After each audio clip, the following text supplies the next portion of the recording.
हरे कृष्णा दंडोत्पन्नम। भगवद गीता के अध्याय 6 के श्लोक संख्या 19 के बारे में विचार करें। मज्ञान तिमिरांधस ज्ञानांजन शलाकया चक्षुरुन्मिलितं तस्मै श्री गुरुवे नमो विष्णुपादाय कृष्ण प्रेष्ठाय भूतले श्रीमते भक्ति वेदांत स्वामिनिति नामने नमस्ते सरस्वती देवे गौरवाणी प्रचारणे निर्विशेषा शून्यवादी पाश्चात्य देशतारणे।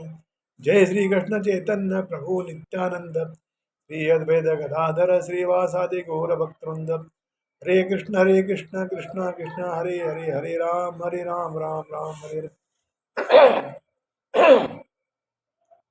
श्लोक संख्या 19। यथा दीपो निवातस्थो नेंगते सोमपास्मता योगिनो यत चित्तस्य युञ्जतो योगमात्मना। यानी जिस प्रकार वायु रहित स्थान में दीपक हिलता डुलता नहीं, उसी तरह जिस योगी का मन वश में रहता है वह आत्म तत्व के ध्यान में सदैव स्थिर रहता है। यथा दीपो निवातस्थो, जैसे सर्वथा स्पंदन रहित वायु के स्थान में रखे हुए दीपक की लो जो है ना, थोड़ी भी हिलती डुलती नहीं, ऐसे ही जो योग का अभ्यास करता है, जिसका मन स्वरूप के चिंतन में लगता है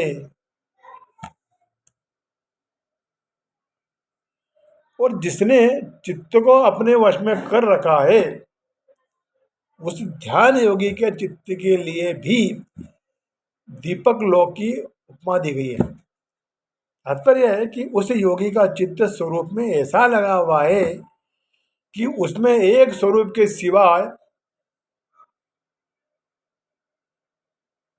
दूसरे का कुछ भी चिंतन नहीं होता।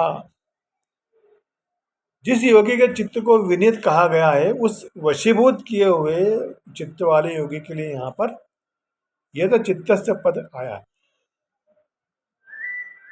कोई भी स्थान वायु से सर्वथा रहित नहीं होता, वायु सर्वत्र रहती है। कहीं पर वायु स्पंदन रूप में रहती है और कहीं पर निस्पंदन रूप में रहती है। इसलिए यहाँ निवातस्था पद वायु के अभाव का वाचक नहीं है, अपितु स्पंदित वायु के अभाव का वाचक है। यहाँ चित्त को पर्वत आदि स्थिर अचल पदार्थों की उपमा न देकर दीपक की लो की उपमा क्यों दी गई है? दीपक की लो तो स्पंदित वायु से हिल भी सकती है, पर पर्वत कभी हिलता नहीं, अतः पर्वत की उपमा देनी चाहिए थी। इसका उत्तर यह है कि जो पर्वत है स्वभाव से स्थिर अचल और प्रकाशहीन है,